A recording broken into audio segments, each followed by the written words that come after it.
because it makes no sense. Does anyone else? I'm like This so one, hot. we can't breathe. Can we please get something moving? Going down. Take short breath. Something happened. Potentially. Okay, I just.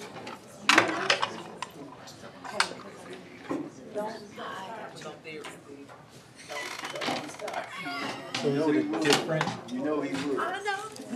If this computer doesn't, it's not that. It shouldn't have anything to do with it.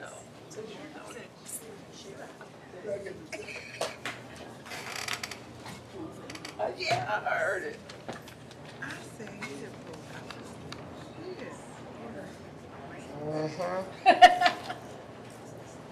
We're back live. We're good.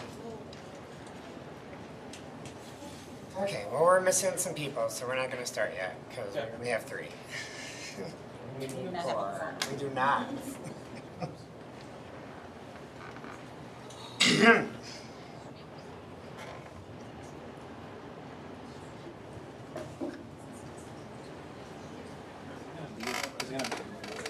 Sit doing it again?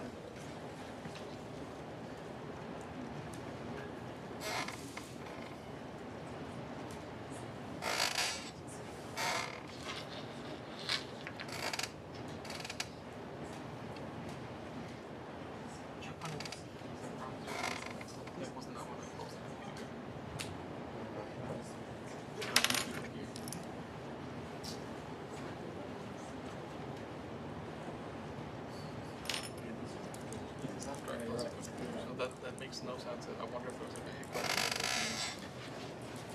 Especially because the fact that it went back live on the same key.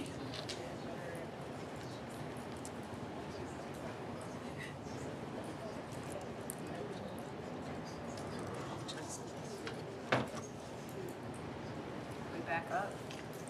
Yeah. Okay. Oh, we're still. No, we're good. You guys. No, I'm waiting. Oh, sorry. Missing folks. Well, Okay, moving on to D, Board Resolution Establishing a Law Enforcement Unit, LEU. Mr. Fowler. All right, good evening. Good evening. You may remember me from such previous roles as slide mover forwarder and AC guy. So I want to talk to you tonight because I think we have a really exciting governance opportunity in front of us that was born out of last May's security bond that passed. And so with that bond, we started to think we're putting in camera systems, hundreds of new cameras. Buildings are going to have cameras that they've never had before. And so we wanted to kind of look ahead and say, okay, so what are some of the things that we might want to get ahead of in terms of risk and policy and all those things. So in your board packet, you have some language around a resolution for the creation of a law enforcement unit, a quick commercial, and you also have frequently asked questions about that as well. Quick commercial, if you read it a while ago, a law enforcement unit is a legal entity that the school district can create. It's a part of the FERPA privacy law, and what this unit does is it allows us to pull video footage off of our security camera system and store it in a way that is aligned with FERPA law.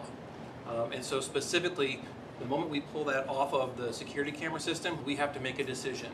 Is that record an educational record that is governed by FERPA, or is this a record for the law enforcement unit? And if it's the record for the law enforcement unit, there's a whole bunch of stuff as far as retention, as far as chain of custody, there's a whole bunch of stuff. So what this does is really kind of codifies and protects and formalizes what we do with video footage that comes off of this new system that we're buying. So that's a commercial. I'm happy to entertain whatever questions and discussion about it. I had to do some research myself. Yeah, can you give us some examples of what would qualify for a FERPA versus an LEU? Great question. So let's say that we have an incident of two students who get into a, let's say they're collaborating, pretty physically collaborating. Yes. So let's say we have a physical collaboration. So if we had to look at video footage for that to determine consequences and to see what happened specific to consequences for the student, that video footage, it can stay on server for 30 days, we don't have to pull it off. But if we decide to pull it off as part of an investigation, that's an educational record because it was used specifically tied towards discipline and investigating a student. You want a non-example? Okay, like, so trying to discipline. Okay, yeah, so what's not an example? What would be? So a non-example would be, let's say that in one of our buildings we had a fire in the bathroom. And so we wanted to pull video footage off either for insurance purposes, we wanted to pull it off to see how did our system respond, like did we pull the fire alarms and did all of that work. That footage would come off of the system and be maintained by the law enforcement unit because it's not an educational record. See what I'm saying? It would primarily be stuff not pertaining to students themselves, but like the operations of the building? Correct. So operations, safety, insurance purposes. It's possible that if there was video footage that was pulled off with students in there, if they're not the primary focus of the investigation, then it moves over into this law enforcement unit. So going back to the collaboration example, let's say these are older kids, they get into a pretty serious fight. Yep. At some point, charges are pressed, Yep. you know, but it was on FERPA. Now, is that accessible by someone else, law enforcement or something? Law enforcement, yes. So if there is a subpoena that's brought to us, we have a process in place where if the footage is there, then we provide it, and we have a process for providing that in a secure means. That'd be the same if it was on that 30-day buffer anyway, right? Correct. Correct. Yep. So going to LEU versus FERPA doesn't change that process really?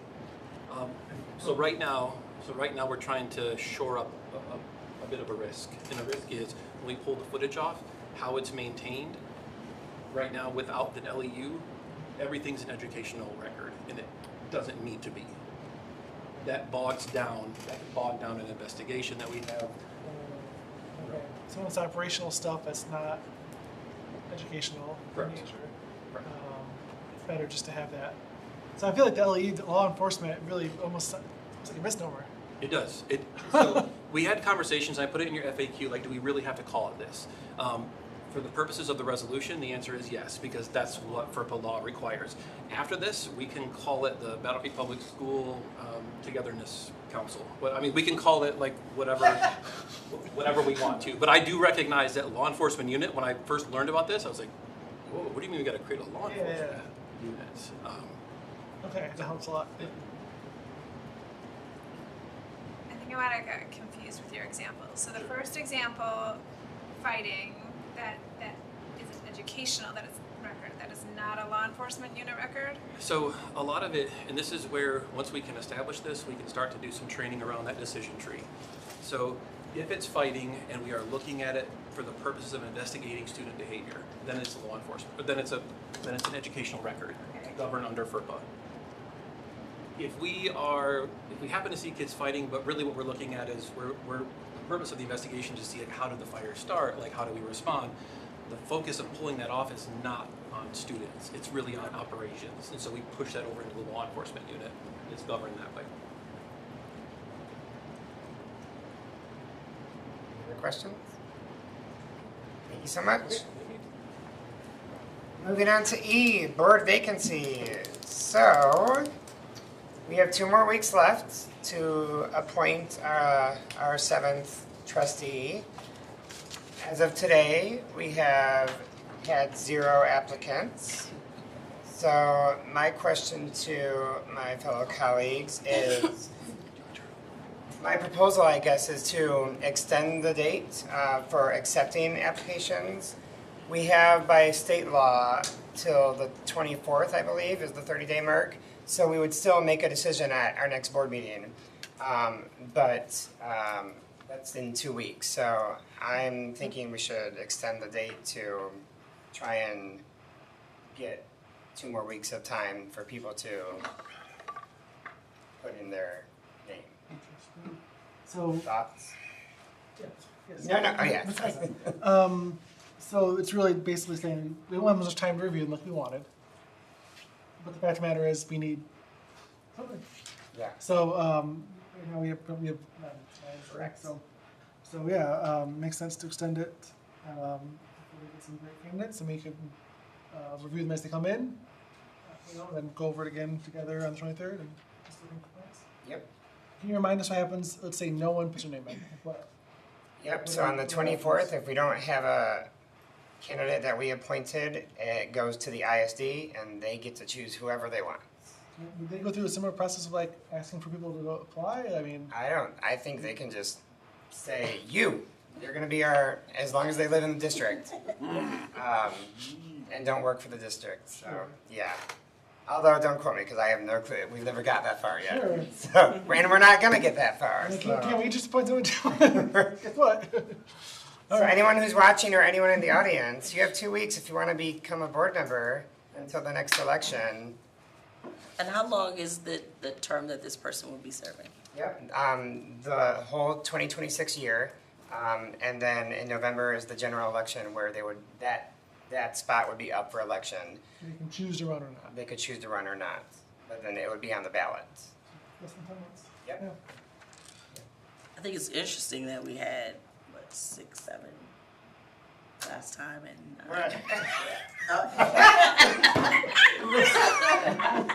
You walked right into that. I really did. As children. Oh, my God. Yeah, big shift though from a few months ago. Yes. For sure. And yeah, I think just to the community, I mean, less than 10 months, it's a great opportunity to dip your feet in public service. We'd love to hear your interest. Person so I can follow up with the ISD just to see what that process is. That'd be How great. they select. Thank you. Any other discussion on that topic? Can you clarify the date? Are we extending it until the next meeting or next Monday? Or are we just leaving it open so we can get people? Wow. I just want to know what we're Until Saturday putting or out. That's Like, a do we need good to update the Facebook question. post? Yes. That's, any, So you want a little time to at least get them together. I mean, we can till 5:30 p.m. or like when's the actual cutoff? We so, can get our board packet the Thursday before. yeah. So would that help you to have it by like the Thursday before when you're releasing that packet? So it's the 19th. So maybe into you by the 18th, so then you'll have time to do whatever you need. Verify addresses. Yeah. Okay, so Oh, we'll yeah. update it today. Are we gonna close the books? What are you gonna do? 3 p.m. So one other question, if there's only one, for example, Yeah, so if there's one, we still have to vote, because if I'm the only one who wants that person and you four say no, No contest. then it goes to the ISD. If we don't pick someone, so it still has to be a But you still want to make sure it's the choice. gotcha. Okay. choice of the board. Yep. Perfect, great conversation, thanks everybody. Moving on to F, policy review. First one is immigration, so that is in our board packet.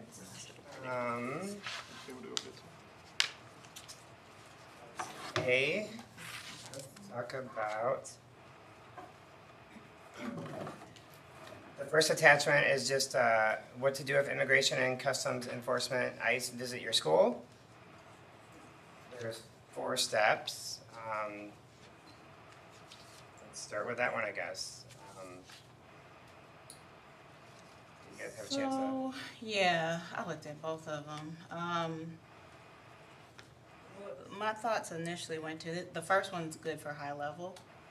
The second document provides more detail, but practically speaking, that one around like the training. So, for example, we talk about warrant signed by a criminal court judge. So basically, your judicial warrant is what they need. So, who's supposed to verify that at the building? Because I think about the protocols I have at work, they have to contact me, and I'm the one that verifies that. So how do y'all do that from the school standpoint? So they must show up at the school office and present that to the principal, who then sends them here to central office. So it would be the superintendent's office. Got it, and then I'm assuming you send it to legal counsel? Correct. We ask that they don't do that at their, right? Yeah, because, I don't know if it's a valid judicial warrant or not.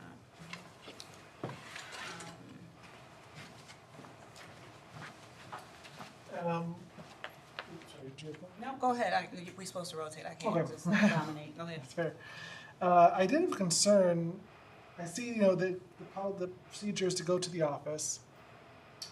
I am concerned that once inside the building, some officers might not even listen to that order and just keep going. Would it be possible to say direct central office immediately before opening the doors? Is that even doable? I think because of our security protocols, they have to go into the office anyway, because now we have secure vestibules. So, I want to make sure they have, so yes, they can, but if they don't even check that before they even walk into the office, then that's where this gets activated. So I'm not certain somebody's gonna push the button and say, this is ICE, can I come in? Right, so. Yeah, so I mean, my worry is you come to the office and then you're gone. I don't know, like. So again, given the context of how we use it, they can't just run into any area that's not a publicly designated space. Okay. So the office is that space in this scenario. Okay. So when they say send them into the office, they are supposed to respect that and be confined to that space until granted access to the building, which we shouldn't give, or if you're bringing somebody to them, which I would do. So that is a common practice in a building like that, because the building's not a public space in that sense for why they're entering it. Yeah. But that is pretty common. That let them into that space, I would say. It's been, I don't know about in the school context, I'm just saying in the context. So, 2 questions. This was good, and I think it's helpful if we could put who, so kind of to the point earlier. It does say notify the principal, but I think it would be helpful to say who should be verifying credentials and court orders and subpoenas, so that people don't misunderstand who should be the folks determining that. And then my question is this, so let's say someone does not follow this protocol, can this be performance managed, or is it more about? Absolutely. Okay. I don't anticipate that No. being a Battle Creek Public, For because sure. we have an equity imperative, right? And the majority of our staff Absolutely. support this to the nth degree, Yes. right? However, Yes. if there's someone that wasn't aligned, then absolutely, we'd be not following our district practices. fair. I have a couple questions. First I want to get clear on, my understanding is these are existing protocols.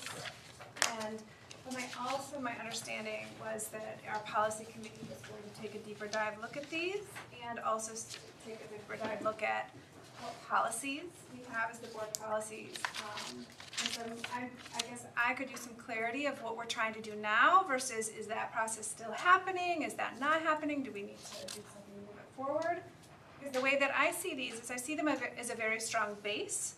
And I'm not totally sure that they are sufficiently grounded in policy, and that we have the full policy backing for all of this that would make sure that these are, again, have that strength of policy behind them.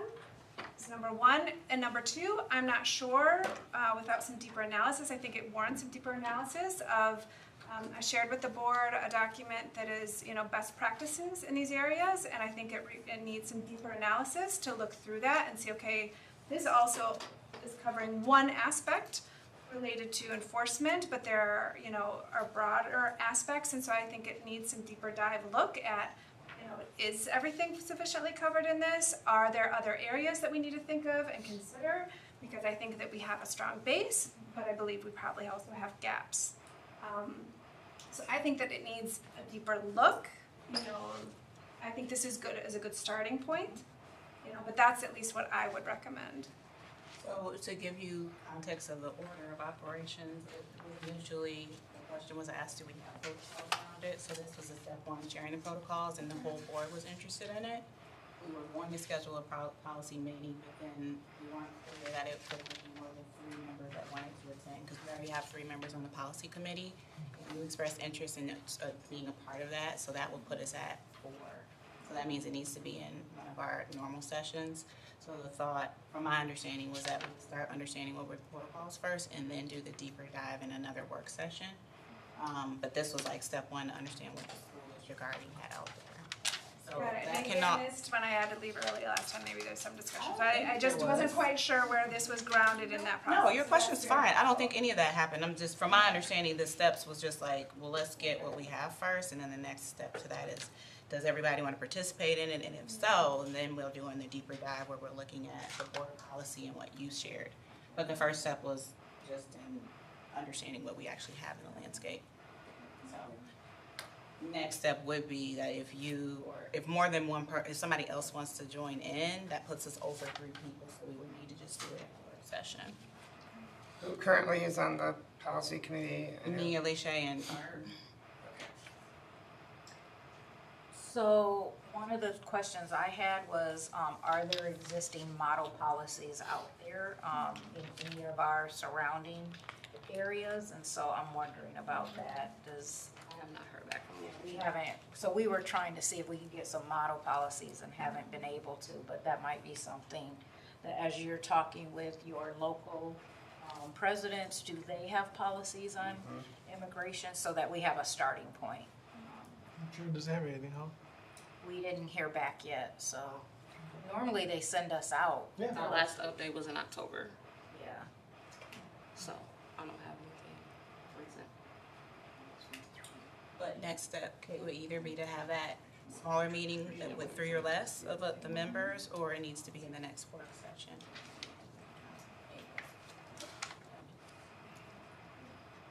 I have another question related to the protocols. Is there, and I might have skimmed over it, but I don't see where we're pulling in the school resource officer when these contacts are made. And since this is a law enforcement contact, it seems like you would want to pull that person in, even though it's a federal agency, they still know Yep. that law better than anybody else. I'll remind her. I'll make a note of that. You got it. And my other question about, this as is what type of training is being provided? Because it's nice to have it, but also making sure people know what to do, have the training, are confident in being able to implement it. Especially in potentially high stress situations. I also thought it'd be a good idea, because one thing we did was we posted employee boards, know your rights things. So that might be something nice to send home, or just FYI to the families, just so they're aware. Learning it for the younger is it might be harder, but it's still nice for people to have a little quick guide of how you have to show up if officers come. That's good. That's good. I just want to share the National Immigrant Rights Center, the National Immigration Law Center has an upcoming session focused on education in K-12. Oh, it's in 2 days. It's March 11th at 2 to 3 p.m. I can send people that link, but that also has a lot. It will cover, the session will cover how enhanced immigration enforcement is undermining the security and safety of immigrant students and families in schools. It includes important policy changes impacting schools and educational settings, guidance for providing know your rights information, and advocacy opportunities to shape policy. So that might be a resource if someone may be interested in. Or I'm happy also to attend and share notes. Both and. Yeah.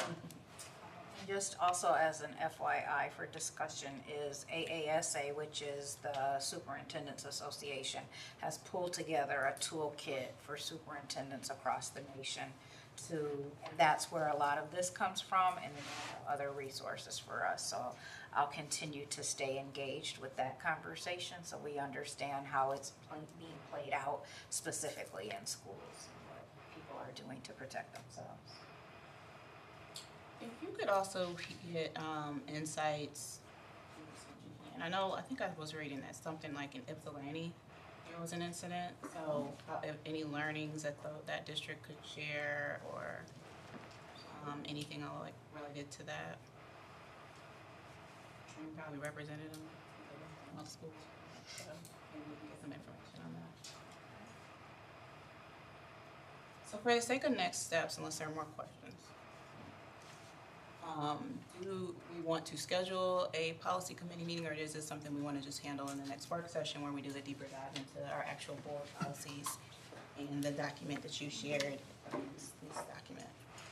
Are you interested in joining the policy session? Art will sit out for you to join in. I would be okay with that I would be okay with that as well. I am interested in being part of it. I also at the same time feel like if we're hitting quorum issues, if the existing committee wants to, take an initial stab, I'm also okay with that. So I sort of basically any of the above. I do want to also, I think it could be helpful that Michigan Immigrant Rights Center is, able and willing to come do presentations. I feel like it could be an educational opportunity, for the board to have, a guest speaker who could just walk us through things to be thinking about. That could be sort of a pre-step into additional conversation. I'm not sure if anybody else would be interested in that, but it might help, smooth the way for ongoing conversations. The only hesitation I have with that is that we're not the ones implementing it. So we're setting the policy, but the more practical pieces that you're referring to, the training on it, understanding the protocols around it, that's on the district. So it's nice for us to hear that, but I think their guidance would be policy level. I mean, they come and that's part of the thing is they speak to school boards. got it.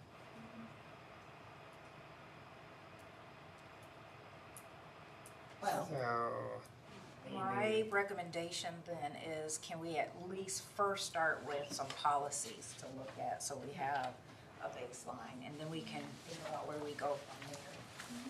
But I'd love to see what other districts are doing in the policy space. And then that would inform the committee. so we can maybe schedule, if Art's not gonna be present for the policy committee meeting, we can have Trustee Flores in there maybe? I'll reach out to him. Because he's supposed to be back this month. Okay. He's also going to national with you. And then there is an association of assistants where I could put the question out to see if they could share their policies with me. At the very least, we can just have it come back on the next work session if we don't have a policy meeting. Have those policies through. go, go. Thanks, everybody. B, cell phones, the next one. So for cell phones, I attended the labor relations update from MASB, and they had a legal update portion of it. And I'm trying to find the language around that. Our cell phone policy is going to have to be updated because they added, amended the state law, and I cannot find it now. But essentially, the state law is saying that you can't have it on district grounds during instructional time or something like that, but they don't define instructional time. So where my mind went is as I'm seeing how other districts are dealing with this, and the pushback was parents are like, no, my kid needs a phone, they don't need a phone. Is it helpful to have some sort of survey to parents to get their thoughts on it before we start making a decision about how we define instructional time? Does it matter to us, or do we need to? How do we want to approach this? Is basically what I want to understand, because we have to figure out what that means. Is that from school hours? Is that how we define instructional time, or don't have it at the school at all, which doesn't seem reasonable? That's what I really wanted to have us discuss as we start to get ready to write the policy. Sounds like the new state law has some wiggle room in there for discretion. Yeah, let me find that. However, ours says students may use cell phones while at school. That absolutely has to change. Yeah, I was surprised when I saw that. I didn't realize that's what It was left broad because the handbooks were supposed to be more specific. Because we thought about doing straight up prohibition. Right. Well, some people, of course, there's also IB8. And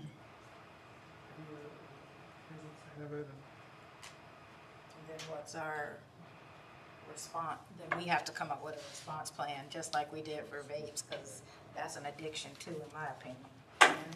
So the law says beginning in 2026-2027 school year, the board of a school district or board of directors of a public school academy shall implement a wireless communications device policy that prohibits students from using a wireless communications device on school grounds during instructional time. So our cell phones are under that. That includes Apple Watches. Yep, it does. Yep. Yeah. Includes iPads, it includes all of that. So they only exempted medically necessary devices, district-owned devices, including but not limited to school-issued tablets and laptops, devices designed by the district to be used for instructional purposes, devices used for special education programming, or devices provided as an accommodation to students as required under Section 504, or as part of an individualized education plan. They also said lesson-specific assignments, academic assignments are limited in district discretion of a classroom teacher. In emergency situations, so we also have to amend that. Emergency situations as described in an emergency operations plan developed under MCL, I don't need the numbers, use of a wireless communications device under this subdivision must not interfere with school emergency protocols or the actions of first responders and must not endanger students at a facility. So they gave some examples of some things that other districts have used. They had talked about Yonder pouches, YONDR. And those are, every kid gets a pouch. The kid keeps the pouch for the day. It doesn't block your cell signal or the internet. The kids are supposed to students are supposed to turn off their devices before they put them in the pouch. And then it's locked during instructional time, and then it's unlocked at the end of the day, basically. And then they have the Faraday bags, which are block your signals. And then he said it's sealed with Velcro, which creates a noisy distraction when a student tries to undo the seal and access their phone. And there's an option for teachers to keep the bags in classrooms. I don't know if teachers want to have that responsibility. That seems like a bit unknown. So it had different options for us. That obviously there's costs associated with that, but those were some of the things that they put out there. So I will, just because we're just in discussion mode, I'll add that we looked at Yonder bags. They are super expensive. And my colleague told us not to buy them because they have been a waste as kids have figured out how to unlock them. And they started, which I love kids, use your power for good. They started bringing trash phones and put those in the Yonder pouch and then burners, right? And then keep the regular. I mean, yeah, an old phone in your drawer. Yeah, so it really led to even more complication. I saw they had a display in Atlanta. They were trying to sell boards on them. I took a sample and I was able to use a magnet to unlock it. I found all kinds of exploits. I was like, there's no way this is gonna work, you know? Yeah, so just let you know that we've explored, we will have to think really hard again about a response policy, a response practice for, but what we need is strength from the policy around what the definition is. I will tell you for pupil accounting purposes, instructional time is defined as time, it does not include, I think it's easier for me to say what it doesn't include, which is recess, lunch, and hallway passing times. But I would say we can make our policy stricter than that, but. We can. I just would be interested in input, maybe even more so from principals, teachers, and staff, because they're the ones who have to actually implement it.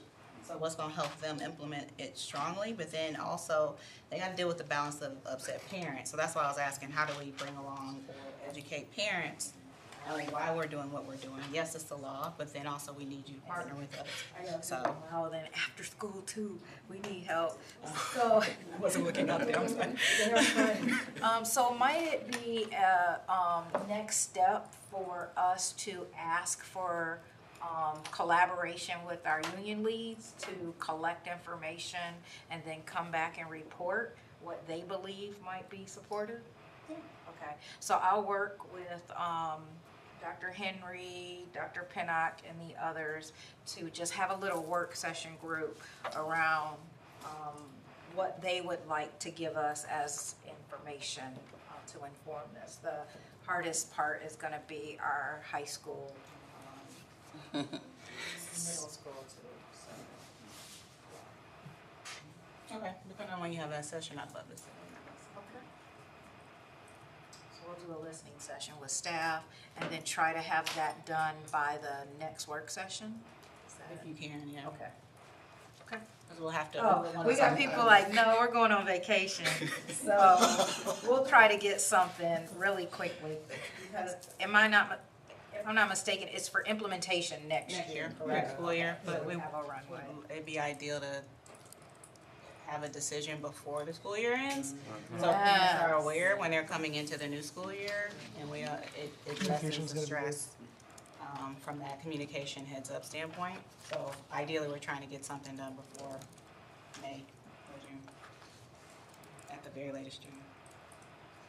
Well, school's out before our first work session, so May, last session in May. Got you. All right. All right. Okay, All right. thank you all.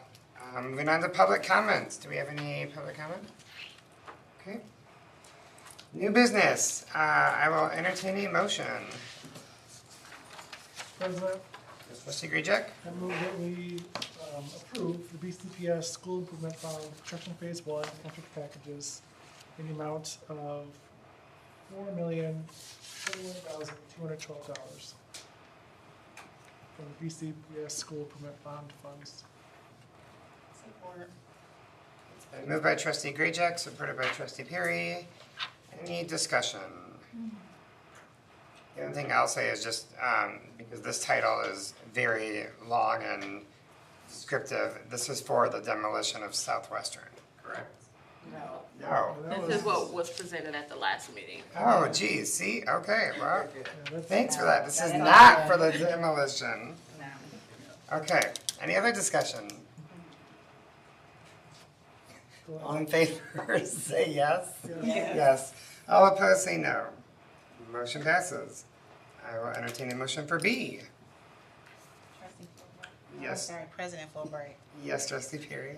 I make a motion that we cover the travel request in the amount of $5,000 for B3 robotics competition coming from our funding source, 21st Century. It's been moved by Trustee Perry, supported by Trustee Flores. Any discussion?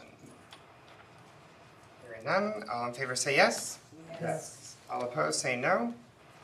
Motion passes. Superintendent comments. Wish him the best. I sent them to you. Thank you. First and foremost, I just want to thank the families that I've already had an opportunity to meet with at both Verona and BC STEM. One of my goals was to increase opportunities for two-way communication with families, and so I am on the road going to PTA meetings. Tomorrow I will be at Fremont, and so for those families who are in Fremont, I will be at the PTA meeting tomorrow, and I would love to hear directly from you, just simply around what's working and where are the opportunities for us to continue to meet families' needs. Another big announcement is enrollment for our summer program, Bearcat Blast, is now open. Bearcat Blast is a free summer learning and enrichment program available to all BCPS students currently enrolled in kindergarten through 11th grade. The program will include hands-on learning projects and fun activities for elementary students, career experiences and STEM camps for middle school students, and teacher-led credit recovery. There will also be some career exploration and other opportunities for our high school students. So if you have a high school student that is in need of additional support, please make sure that they enroll in Bearcat Blast this summer, along with our elementary and middle school students as well. Part of the amazing pieces of Bearcat Blast is that we also have weekly field trips that are done in collaboration with our partners at KidNet. So we know that summer is a time for break, and we design it in a way that provides the academic support, but also gives kids enrichment opportunities. So thank you for the staff that is already running ahead and making sure that they are prepared for that. The application window for BC STEM Innovation Center and Fremont International Academy are now open, and we encourage interested families to visit the website to learn more and submit an application. Finally, I'd like to congratulate our very own Jordan Rowe for proudly representing Battle Creek Central at the state wrestling tournament this weekend. While he did not come away with the top win, We are incredibly proud of his effort, as we have not had a student reach that level in many, many years. So we are proud of his effort and the coaches and staff who supported him along the way. Again, congratulations, Jordan Rowe. We were all rooting for you. Thank you. Thank you. Moving on to board member comments. Go ahead. I have a quick one. I alluded to it a little bit earlier, but 2 weeks ago, well, last Friday in February, I attended the Labor Relations Workshop with MASB, and it just gave updates about how labor relations work in the school context, because I'm not familiar with it, and I wanted to see the differences, comparison, and contrast. And then also had some updates related to just general legal updates. I'll make sure and send that out with the group. It slipped my mind to do that. But I will share that, and that's where it has information on the cell phones, and then the other updates that pertain to things we should check for our policy.